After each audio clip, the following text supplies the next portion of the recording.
Hello, and welcome to another episode of the Gritty Hour. I have a special guest here today. I have Orest from oldguytalkstome.com. And basically, he runs a podcast himself, which is centered around how to have, as he says it, a kick ass life as you get older. And welcome to the Gritty Hour, Orest. All right. Thank you, Tom. Thanks for having me. Looking forward to our conversation today. Oh, absolutely. So am I. And, I forgot to ask you before we started recording. I know you're in Canada, but I don't know where. No, I'm not in Canada. No, I'm in Las Vegas, Nevada. Oh, Las Vegas, Nevada. Okay. I've heard of that. I've heard of that. Yeah. No, for some reason I thought you were Canadian. I don't know why. We had a guest a couple of weeks ago that was from British Columbia. So yeah, I've been listening to your podcast. I really like it. Tell our folks what it's all about. Well, a lot of it is my podcast has to do a lot with maybe self-interest because as I'm getting older, I'm 69, soon to be 70. There's lots of things that happen. We talked a little bit briefly. I just had I'm dealing with an ostomy bag right now that's going to be reversed here in a few weeks. Yes. And so when you get older, you get stuff that happens. And there's lots of stuff out there I spent a lot of time in the functional medicine, or people used to call it anti-aging space.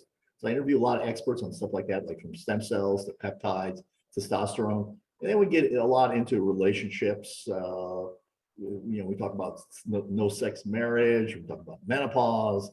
We talk about erectile dysfunction.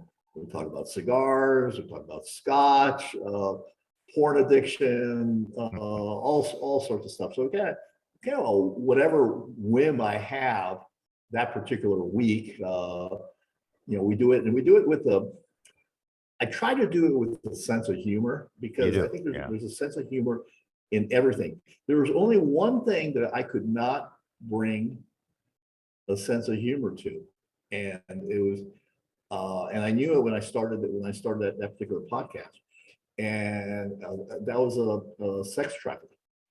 Sex trafficking? And yeah, okay. And there's everything else, porn, this and that. I had a guy who was a stand-up comic about suicides because he was been very suicidal. All sorts of that other stuff, and the life conversations, all that stuff. You can put a funny spin on it. Mm-hmm. There's always gallows humor at funerals and things like that. Mm-hmm. But there's nothing that is funny about sex trafficking. It's a horrible thing. It's becoming more and more prevalent. It seems to be, yeah. Yeah, and I interviewed a woman who's basically an expert in prevention of that, and so that was the only one that we never really hit the humor button on. Mm-hmm. But everything else, but pretty much, there's a lot of jokes about ED. Mm-hmm. There's a lot of jokes about ED. Well, it lends itself to a lot of jokes, yeah. Oh, but it is a fun podcast. I get a kick out of how you present certain subjects. In fact, this afternoon, in preparation for this podcast, I was watching one you did with a Dr. Howell, and I think you would, just to show our audience that you do encompass a lot of subjects, and it might not all be age centric. Anybody of any age could enjoy this, unless you're under 18. I wouldn't say that, but you did one with this Dr. Howell, and you were talking about transgenders participating in sports, and it's mm-hmm. funny that I don't know when you did that one, but that Leah Thompson's in the news, who just won the NCAA swim championship. Yeah, who was a guy. We did that actually around the Olympics, where they had the trans athlete from New Zealand. Oh, okay. Powerlifter.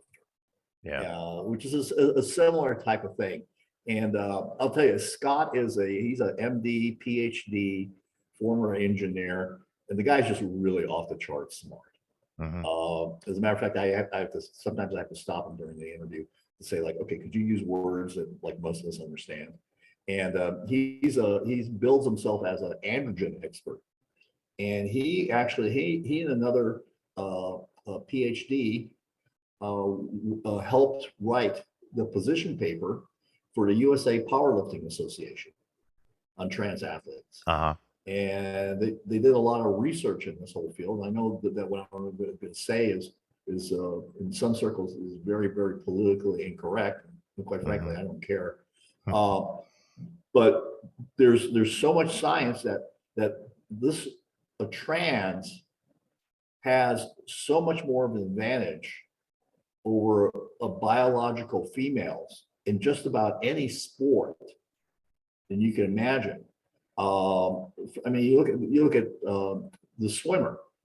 Okay, first of all, the swimmer still has the muscles essentially of before he had the hormone therapy.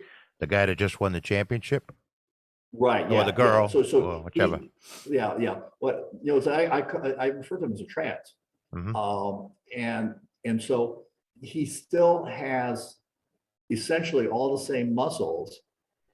For a swimmer, like a lot of times if you want extra resistance, you get paddles for training. Well, his hands are much bigger.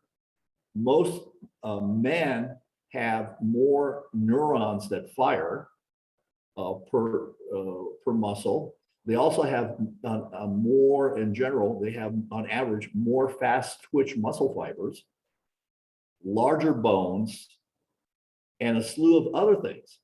And so, they are not the same as a biological woman.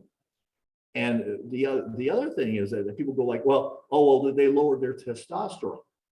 Well, that is a false. It's kind of a path that people send down because they don't really understand that a biological XY processes testosterone differently than a biological XX. And so the same levels of testosterone are much more, we as males we are geared to process testosterone very effectively. So they can have the same amount of testosterone. It really doesn't matter because an XY will process it more efficiently. Right. So and so and you see this, I remember my youngest daughter used to play basketball, and she was a really good basketball player. And right until about the 8th grade, the boys and the girls played equal, essentially. She was in club ball, and they were actually very aggressive. These girls were incredibly aggressive on the basketball court. But what happens is that when the boys start getting testosterone in their systems, boys jump, their game goes vertical. The girls' basketball game does not get very vertical. Just about any 6-foot player in the NBA can dunk a basketball. Right. And the people that are real big will dunk it with one hand, two hands, or whatever. And they get their head is above the rim a lot of times. Yeah. Now never mind their hands, their head is above the rim. And so I think it's incredibly unfair to women, especially young women, who are put in this position of competing on a very uneven playing field. And I think it's a travesty. And people like you and me and parents and others really need to point this out. I really don't care if you want to be trans. That doesn't bother me one way or the other. I really don't. We have a family friend who is a trans, and that's fine. And they actually went the whole way. Now the swimmer has not had any surgery done. Yeah. Our friend actually had the surgery done. So it is totally unfair to women athletes to be competing against a trans athlete. Yeah, well, I think that's the contention that the girl who came in second place is saying now. Yeah. She would have won if he wasn't competing, or the trans wasn't competing.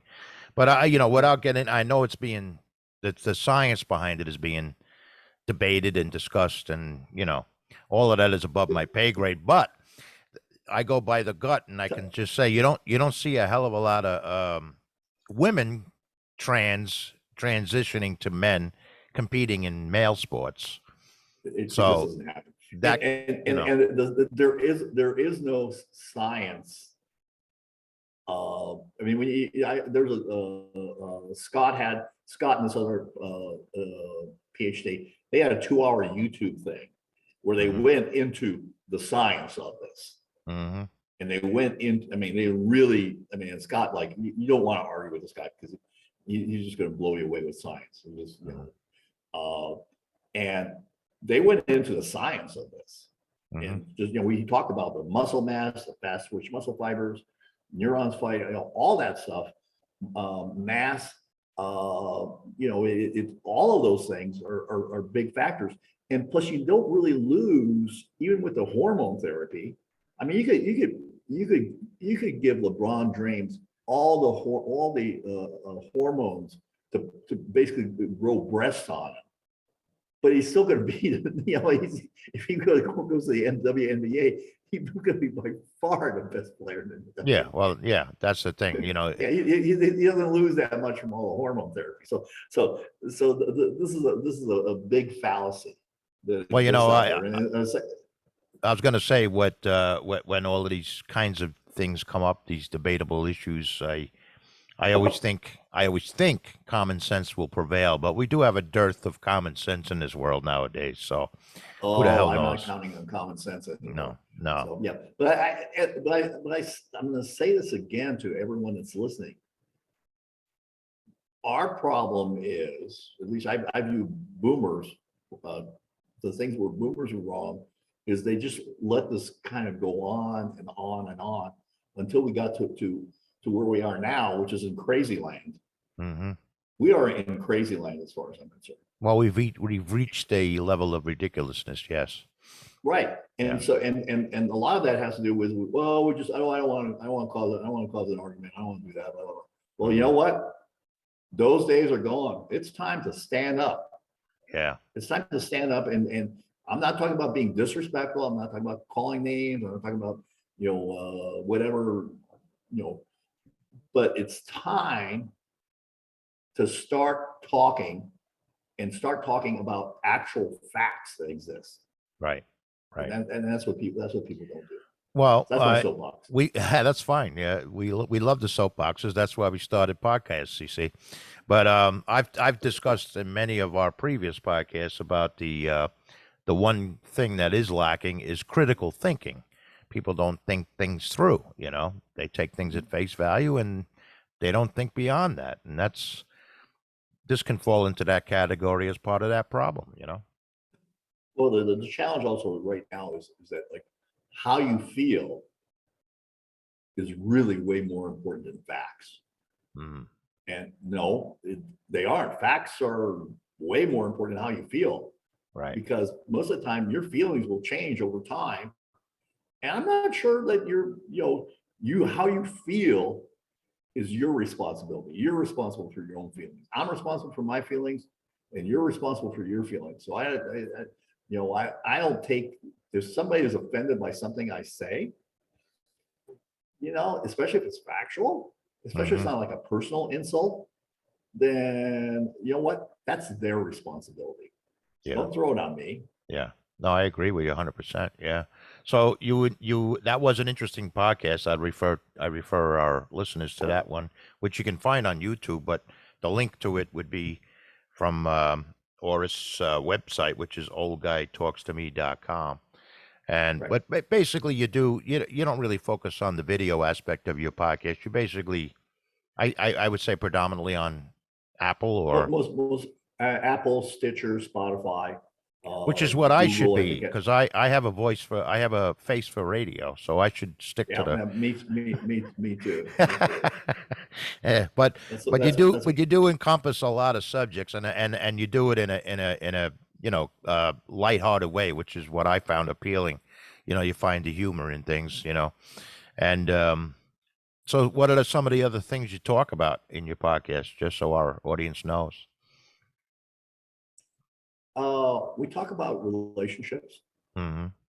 and the things that most couples argue about: two things, money and sex. Mm. And as part of I'm putting out a program, and you can find out more about them and pitch my thing, the Standard Academy /Get magazine. If you get that, you get my digital magazine, but it'll also lead you into my program. But I talk about the things that people can do to improve the quality of their relationships with their. Yeah, I don't know if you're married or not. I'm married almost 30 years to the same woman. Got married very late in life, and it's like everyone, we've had our ups and downs, stuff like that. But people stop improving their relationships, and then they wonder why they are where they are. And just let's say from a health standpoint, if you don't work out at the gym, you're not going to stay strong. Mm-hmm. And so if you don't work on your relationship with your significant other, it's by the natural tendency is entropy, to the least ordered state, which is chaos and the deterioration. And it happened, and part of it is also is often it happens so slowly that people don't really understand that it's actually going on. It goes, bit by bit, and then the next thing you know, they're kind of like, who are you? Mm-hmm. Why am I living with you? Do we need to go talk to the lawyer? Do we need a counselor? Do we need that? And so, so we talk a lot about relationships, intimacy, and I also spend a lot of time talking about testosterone. Mm-hmm. And, just as we get into this, I am not a physician. Mm-hmm. This is opinion only. But you play one on TV. You are responsible. This is my disclaimer. You are responsible for your own shit. Mm-hmm. Before you start any program, consult with an appropriate healthcare professional. There you go. There we go. Now I can say whatever. Now I can say whatever. Now you're released from liability. See, that's good. Yeah, kind of. But you do get into the weeds in terms of techniques. I know you discussed. I know you discussed erectile dysfunction. You discussed general health issues as you get older, in addition to relationships. I mean, as just so everybody knows, I'm a great proponent of testosterone optimization for men. I myself have been on testosterone for over 25 years, way before it became popular. My primary care doctor was telling me all sorts of things are going to happen. I was going to get a heart attack. I'm going to do this. I'm going to do that. All this sort of stuff. And it turns out that I just doesn't sound right to me. And there's there's lots of, I think the big vindication was that there was a Mayo Clinic consensus paper on talking about optimization, and that a lot of the quote unquote the urban legends about how bad testosterone is for you are actually urban legends, and they're not backed up by any science. Mm-hmm. Mm-hmm. So when you say excuse me, when you say you take this testosterone, what do you have, a prescription? Or how does that? Yeah. Okay. Yeah, I get one. Anything I do that requures a prescription, I have a prescription for. All right, so you don't take over the counter supplements. No. So the challenge with the and again, I won't mention any brand names, but the challenge with the over the counter things is this. Yes, they do raise your testosterone levels. At the same time, they don't raise them significantly for you to get really the effect that you need to get effect. So it's like if you had an antibiotic and then they said like take 2 antibiotics 3 times a day and to get the effect, but maybe you're just taking a half a pill or a quarter pill, you're not getting enough of the antibiotic in you. So yes, they do raise your testosterone level. There's no doubt about that, because if you they'd be sued. But as far as for the levels, and I don't get into my personal levels, but for the levels to make a really significant difference, you don't. And it's hard to find good physicians in this that are knowledgeable, because you have all these clinics right now that are just cash cows, and they end up giving you not just the testosterone, but they end up giving you a whole bunch of stuff that you don't really need. Some that actually, in my opinion, is not good for you. And for me, it's a life enhancer. It's an incredibly great antidepressant. My thinking is very sharp. It helps you with your acumen. I'm very decisive, and it helps me keep muscle mass on and fat, and to a certain extent fat off. I generally tend to be fat. That just runs in my family, and it's a battle I've fought my whole life. It's to me, this optimization is real important. But finding a good doctor to do this, a functional medicine doctor, requires some research, and your primary care physician is not going to do it. If you think you're going to do this on your health insurance, on your Medicare, it ain't going to work. Well, I'm curious, because I being ignorant about it, how do you receive it? By injection, by a pill, or Injection. okay? There's a couple of ways. I like injection. Some people like creams. Some people like pellets. I don't like the pellets because I tried them and I had issues with them in terms of them coming out and things like that. Basically, I do my own injections. It's very easy once you get used to it. It's not a big deal to do that. And it's one of the things that so let me talk a little bit about lab values, because there's a thing called the male normative aging study, and it was done up in the Northeast, and it's an interesting study in that it shows generational decline of testosterone levels in men. And one of the physicians that I interviewed, he told me an interesting fact was that the high normal, right now the high normal is like in the 900s. But he says 15 to 20 years ago, the high normal was 1500. And the high normal just got dropped by some of the laboratories, their ranges. So the ranges are going down. So it's the average of unhealthy people that most physicians are treating to.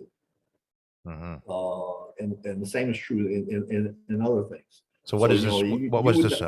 A study? Was it like a worldwide study or an American study? Yeah, it's called the male. Let me just look it up here. I got it right here to refer to it. There's actually a whole bunch of them on them.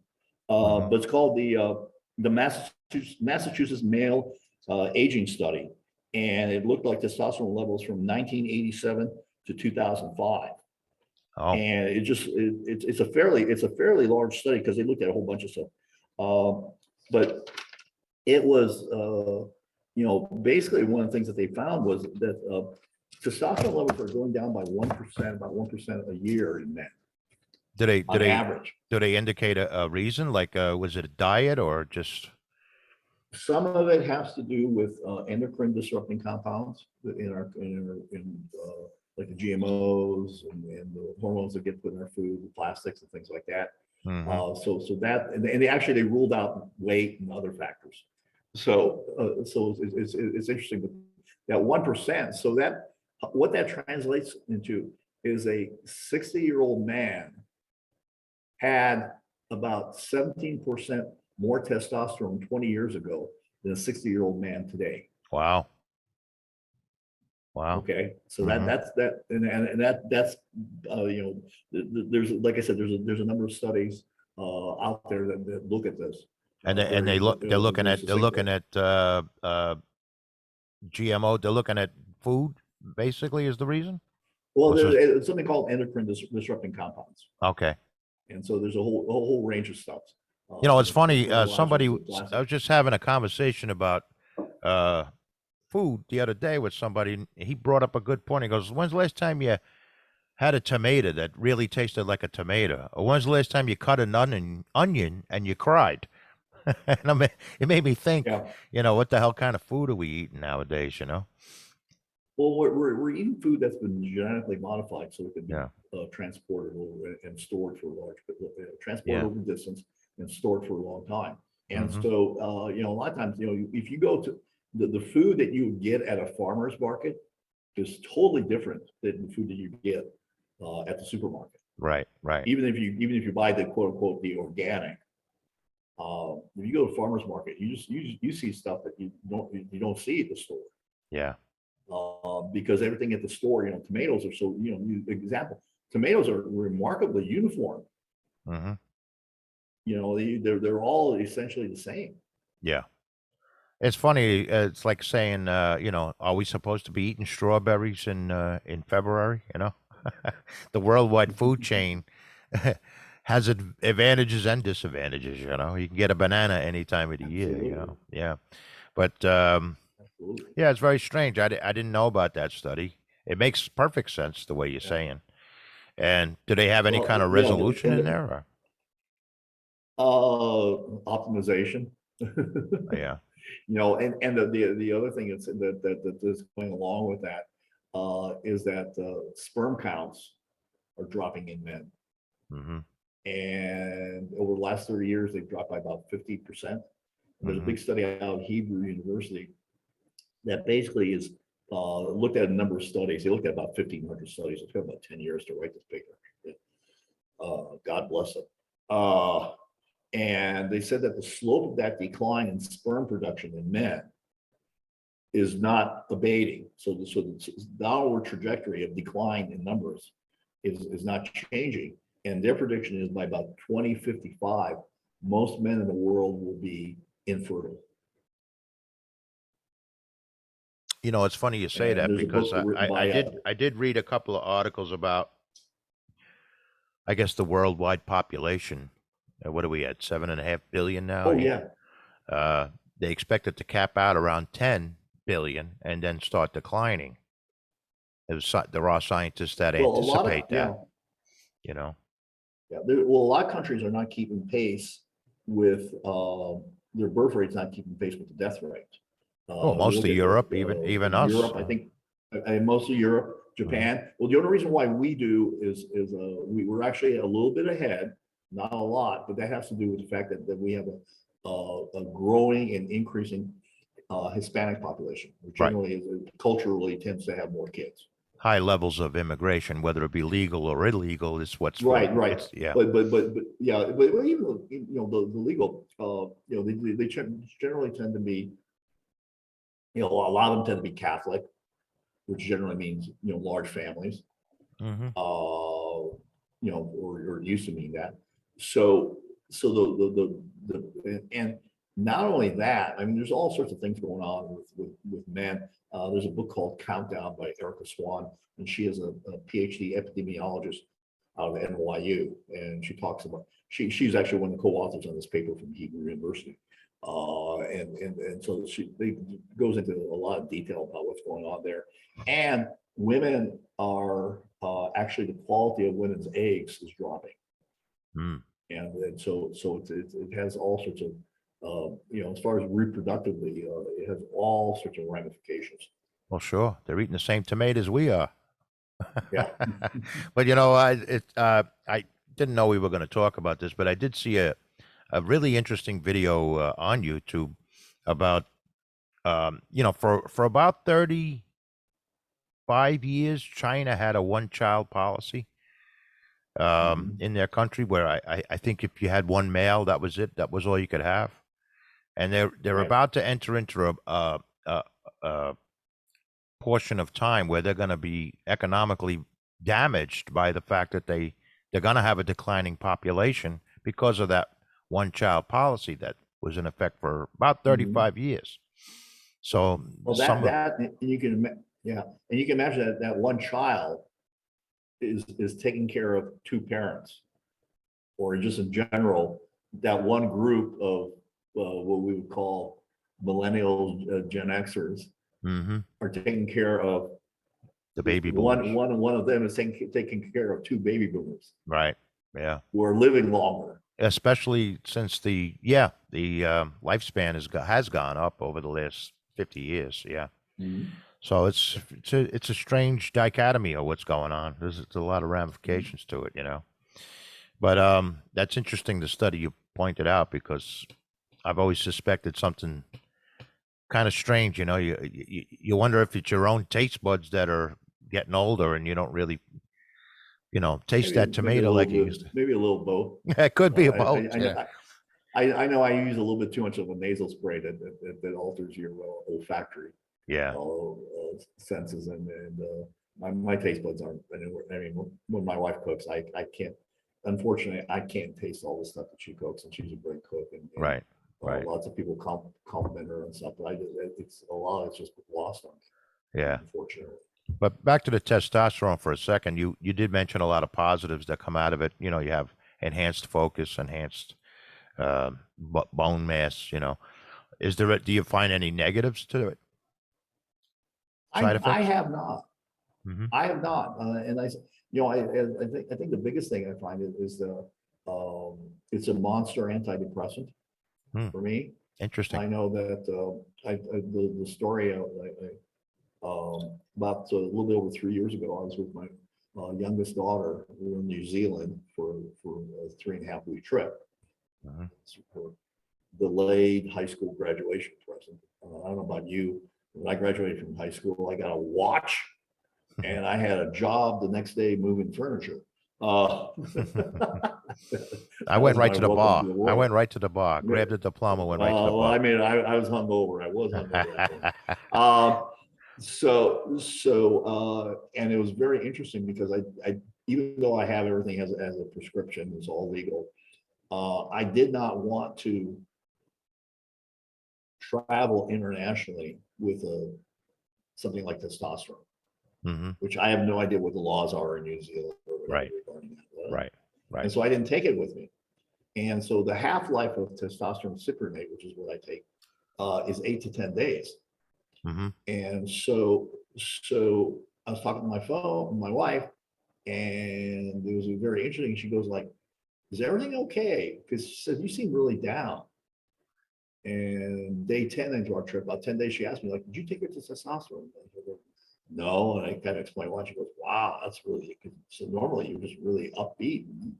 I mean, you can really tell that you're not really, you know, So not quite there. was that you think that was your testosterone lowering, or was it a withdrawal Oh yeah, syndrome? yeah, it was being lowered. Oh yeah, because the half Okay. life is 8 to 10 days.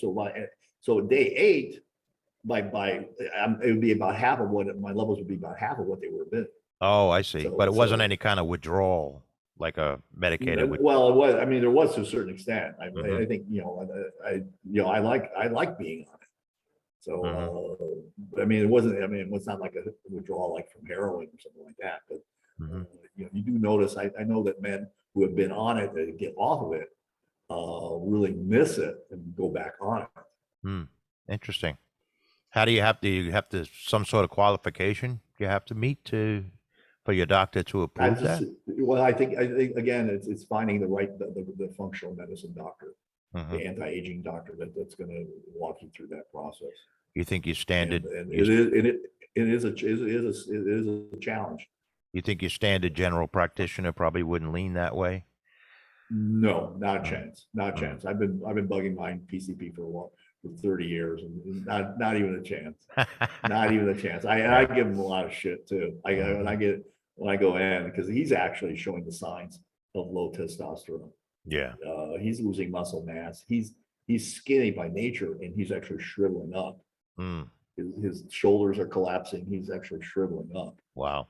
Versus Yeah. myself, because of my tendencies to get fat, as I mentioned earlier, in my family, always got fights fat as an issue. Hmm. I mean, I no doubt that I would be a diabetic with wearing orthopedic shoes and everything else.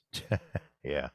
Well, you, as I said before, you do encompass a lot of subjects in your podcast. Um, the one thing that I found funny was you saying how teaching old guys how to have kick ass lives. Was that sort of like the, Yeah. I'm And helping older paraphrasing. guys create kick-ass lives, Yeah. helping older guys create kick-ass lives for themselves and those they love. Tom, one of the interesting phenomena I find is that uh, I'm not here. I'm here to show you the way if you're interested, but I've found that if people are not interested, I'm not here to convince you. My life is going to be just fine, and you can lead your life too just the way you want. If you want, if you are, if you think how you are is good, more power to you. But I just know that there's so many things that you can do, from testosterone to peptides to all sorts of other things that you can do to enhance the quality of your life, to deal with injuries, to basically slow down some of the aging process and the inflammation. Can you, So, but I was going to say, excuse me, can you explain peptides? Peptides, what is that the word you used? peptides are amino acids that are chained together. There's usually 50 amino acids or less, and they mimic various compounds in your body. Uh-huh. And so there's a whole bunch of uses. There's literally hundreds of uses for peptides. I've got one, two, three interviews I've done about peptides, and I've also had gone to the World Peptide Conference, and it's a very interesting. A lot of it has, some of them have to do with soft tissue healing. Some of them have to do with Alzheimer's. Also, some have to do with hair growth. All that other stuff that's out there. So they do that. They mimic chemicals in your body. And since I interrupted you, anyway, I was going to ask you about you did mention anti-aging. Can you explain a little bit of what that's about? And while you're doing that, I'm just going to show for the people watching us on YouTube, I'm just going to show your webpage as you're discussing that. Sure. But go ahead. Well, I mean, anti-aging is, I guess I'm being told that they call it functional medicine because you can't really be anti-aging, but you can definitely mitigate the process.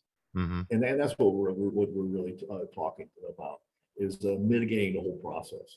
Not medically of or aging. Medically, yeah, with peptides and all, testosterone and other things that are out there. You can make a significant difference. And we had so most people won't avail of this themselves. And the other thing is that most of this stuff is not covered by insurance. I mean, Medicare is not going to cover this. And so it's a lot of it's an out-of-pocket cash expenditure, which requires you to be proactive in saying, okay, I'm going to devote a certain amount of resources to this. And some people do and other people don't. And I think it's kind of an interesting phenomenon that some people will continue to have miserable, crappy lives, even though they have the money. But they don't have the strong desire, or maybe they just don't really know how it's going to feel. I know how it's going to feel when I get off my when I get off my testosterone. I know it'd be miserable. Yeah. And so yeah. But you can as I said, this is reversing cardio. There's actually all sorts of protocols for doing something, increasing the elasticity in your blood vessels, because I think this is reversing cardiovascular disease is one of the interviews I did. It's number 106, and the cardiovascular surgeon who actually is doing less and less surgery, and all sorts of stuff. Like I said, there's a whole wealth of things that are out there that's available to us if we take action. Right. So what happens on a lot of these things, and I've done it, we've all done it, where you sit there and you go to a seminar, or you listen to a podcast, and you say, that's great, and then nothing happens. Yeah, well, that couch is comfortable, Orest. Yeah, that is. And do you maintain an exercise routine? Oh yeah, I exercise every day. Now it's been severely interrupted because of my ostomy. Right. And I'm looking forward to get back into the gym. But I'm for my age, I'm pretty strong. I'm very strong. Mm-hmm. No, I outlift most people in the gym. For my 69th birthday in October last year, Yeah. my president and myself was doing a 100-pound dumbbell bench press. Nice. And so, yeah, no, I work out. I work out every day. I was training to do a Spartan race. That's got put off on the back burner. So Mhm. no, I exercise every day. My morning ritual is meditation, journaling. I answer a little software a little group that I'm in where we answer some questions, and then I kind of start my day, and then exercise, and then I start my day. So, Well, our viewers, if you're so watching us on YouTube, you can see his his webpage, oldguytalkstome.com, and you can see the wide variety of subjects that he covers in there. I gotta, I didn't listen to the Stop Peeing You in Your Pants one, but now just seeing the title, I gotta listen to that one. it's got to be clickbait. Now Like find her erogenous, find her erogenous well, zone. yeah, I gotta listen to that one too, with a notepad in Yeah, front of me. But yeah, what did you say? Clickbait? Did you yeah. say That's clickbait. clickbait? Okay, I Clickbait. like it. Yeah, Yeah. Hmm. yeah. No, Stop but peeing and in your pants. That's yeah, but one of the one I did listen a little bit to the testosterone yeah. therapy ones that you did with Jay Campbell. Jay's a wealth of knowledge. Hmm. I met him about 5, 6 years ago, and he's a wealth of knowledge. He's a wealth of knowledge in this area, and he's actually got a great book called the Testosterone Optimization Therapy Bible, and Mm, he's he's got his own podcast too. He's a great guy. Actually, I'm trying to get him back on my program again. yeah. But yeah, so um, So you yeah, this did you interview with I was gonna David Page. yeah, I was just gonna say you did talk about food in on this one. Yeah, well, Yeah. David Page, who was actually the creator and executive producers of diners, drive-ins, and dives. Oh, okay. I've Now, heard of now, that. Yeah. so Guy Fieri is the face for the show, but he Hmm. was actually the creator. David was actually the creator and executive producer of it. I think for about 10 years, Mm, and interesting. he wrote a interesting a book called Food Americana, which talks Hmm. about the history of food Yeah. I in the wonder if United you read. States. I wonder if you read that study you were talking about sperm counts and you know. I don't think so. I don't think that Dave's not interested in Well, it would that. be good to tie his theories into that, though. He's basically talking about the lousy diet Americans are on. Oh, I mean, well, but I mean, the guy who created diners, driving, and dives. I mean, Yeah, so it's like he's not looking for the organic yeah, yeah, aisle in the supermarket. yeah, yeah. But yeah, I just And I'm amazed at how the width and breadth of your subjects that you do cover. Hacking into the Secret Service, food Americana, critical race theory. Uh, how was that one? I haven't listened to that one yet. yeah, what we talked about is basically Earl. He's got himself kicked off LinkedIn, uh, Mm, and he's just he really he just thinks it's all a bunch of nonsense, yeah. it just cultivates a victim mentality. And you just talk to Earl for about 2 minutes, and you realize the man's not a victim, and it's not going to bring up his kids to think of themselves as victims. Mm. And you do Yeah, openly talk about your ostomy. You have diverticulitis, yeah. as you and I were discussing before we started recording. So too did I. And you're gonna. I'm trying to tell you to look forward to the reversals. It's a level of freedom that Oh, yeah, you're gonna enjoy it when it's done. Yeah, because I know what you're going Tom, through now. Yeah. nothing, nothing, and we learned all this through COVID too. Nothing makes you appreciate what you have more than when it gets taken away. Yeah, absolutely. That's a great way to say it. And again, when it's all done and you get that green light to get out of the hospital, they're going to tell you to walk. That's going to be the thing. You're going to have to do a lot of walking because that helps the healing process also. So, um, it helped me walking around a lot, after I got out of the hospital. Mhm. So, so all of these links are available if you go to Yeah. oldguytalkstome.com. And I think, like me, you'll be very interested in the wide subject matter that he Yeah. covers. Yeah. And I would really encourage your listeners to go to the standard.academy/get magazine. Yeah. Because that magazine's got a lot of articles on kick-ass stuff. Like we talk about erogenous zones. Hmm. We talk about actually the article about how to stop peeing in your pants is in there. Like so I've had several people that I've had on my podcast actually wrote articles for that magazine. Hmm. And it's a lot of fun, and it's not too heavy, but it's also actionable items if you are so inclined to take action. Yeah. Are you going to put a link on your site? Because I am going to direct people to oldguytalkstome.com. And on that site, just so our listeners know, there's also a link to his Facebook page, his Twitter, his LinkedIn. You can email him from there, and the places where his podcast is available. And the magazine he's talking about now, the newsletter, you can reach at www.standard.academy/get magazine. The standard dot academy. Standard.academy. And And that's that link is also going to be on our show notes, as well as oldguytalkstome.com. And I really highly recommend that you check out his podcast. I think you'll get a great kick out of it, and while getting a great kick out of it, learn a lot. So we certainly appreciate you coming here, Orest.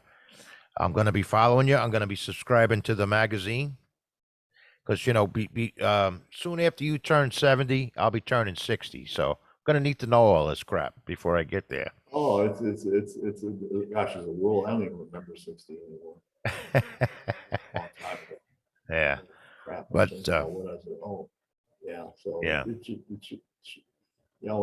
and just for everyone to know is that um, there are so many things available to us now that were not available even 5 years ago that can really have a significant impact on the quality of your life, Hmm.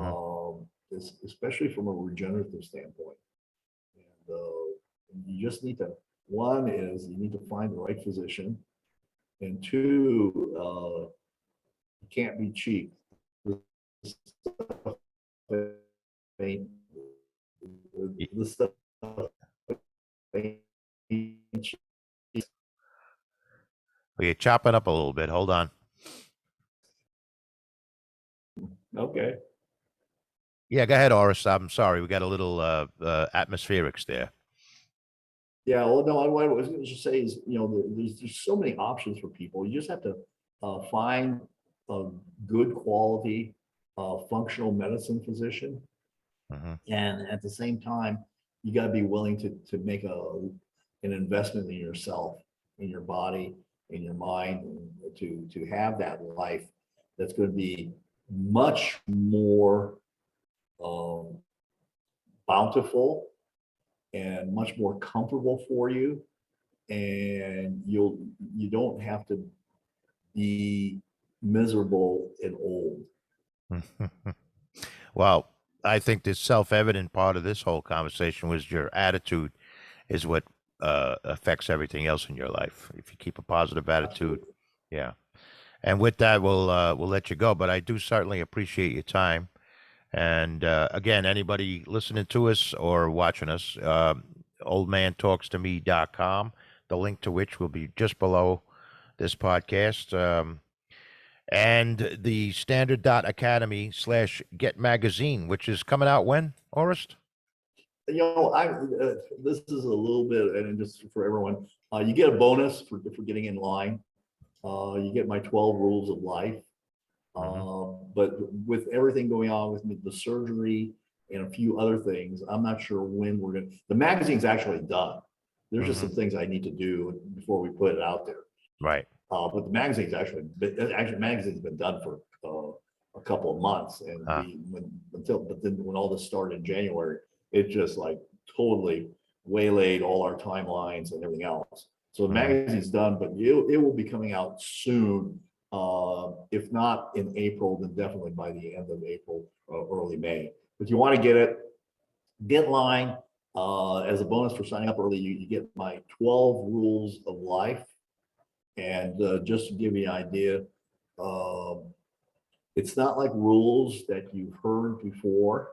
Rule number 4 is if you think someone is going to throw you under the bus, throw them under the bus first. Okay, I like that. Okay. Yeah. So these are not these are not goody two shoe rules, but these are just like practical life lessons. Now you say you live in Vegas. You sure you weren't from the Bronx? Because that's a Bronx thing. No. I actually I grew up in Phoenix and we just moved here about 3.5 years ago. Oh, okay. Well, I might see you out there. I think I'm going out in October. I went last October with some friends of mine, but we might do it for our. We're all turning 60 at the same time. So, again, thank you so much. I will get in line for the magazine. I'm looking forward to learning more about it, and I'm going to listen to some of your podcasts tonight, actually. Oh, okay, great. Thank you, Tom. And I appreciate you having me on as a guest on your program. It was our pleasure, and have a good night, and the best of luck to you with your surgery coming up. You're gonna love the fact that it's over. Oh, absolutely. Okay, Orest. Take care.